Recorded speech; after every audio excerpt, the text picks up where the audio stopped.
मेहनत आणि जिद्द ही कधी सोडायची नसते.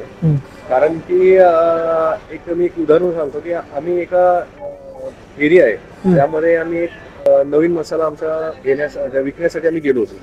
तर मी माझा कलिग असे दोघं तिघं आम्ही गेलो होतो. तर त्यामध्ये काय झालं की पहिल्या दिवशी आम्ही गेलो तर तिथे फक्त म्हणजे त्यांनी आमचे मसाले वगैरे बघितले, हा खूप चांगले मसाले किंवा असं आमचं झालं इंटरॅक्शन्स, खूप जुना मसाला आहे 1975 पासून आहे तुमचा, आम्ही नाव ऐकलंय.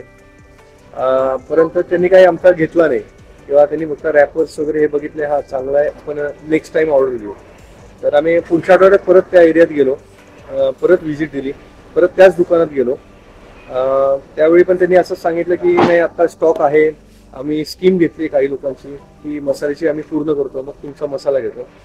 आम्ही म्हणलं ठीक आहे चला नेक्स्ट टाइम आपण बघूया. म्हणून आम्ही मग थोडं आमची चर्चा आली, अरे काय करायचं आपण, जायचं का नाही, काय आता करायचं काय.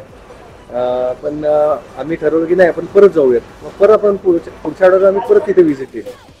तर तेव्हा त्यांनी सांगितलं अरे, आणि मग त्यांनाच काय म्हणजे आमच्या दोघांची चर्चा झाली, अहो सर तुम्ही जवळजवळ ही तिसरी व्हिजिट आहे आमची, तुम्ही 1 किलो तरी घेऊन बघा आमचा मसाला. आम्ही वाटलं तर पेमेंट देऊ नका पण तुम्ही 2 किलो मसाला तरी ठेवा आमचा. आम्ही त्या दुकानात 2 किलो मसाला दिला काहीतरी सांगून आम्ही त्यांना, त्यांनी तो ठेवला मसाला. पण मग असं ते पुढं त्यांना आणि लोकांना तो आवडला. त्यांचा होऊन फोन आला 5व्यांदा की सर नाही तुमचा मसाला खरंच चांगला आहे. आणि त्यांनी आम्हाला जवळजवळ तिथे आम्हाला 70-80 किलोची ऑर्डर दिली आणि त्याला जवळजवळ 1 वर्ष होत आला. आता ते जवळजवळ 500 किलो माल घेतात आमचा दर महिन्याला. म्हणजे तुमची जिद्द सोडली नाही पाहिजे आणि एखाद्या ठिकाणी तुम्ही फोकस ठेवला पाहिजे की नाही मी इथे जाणार आणि करणारच, तरच ते काम निश्चितपणाने होतं.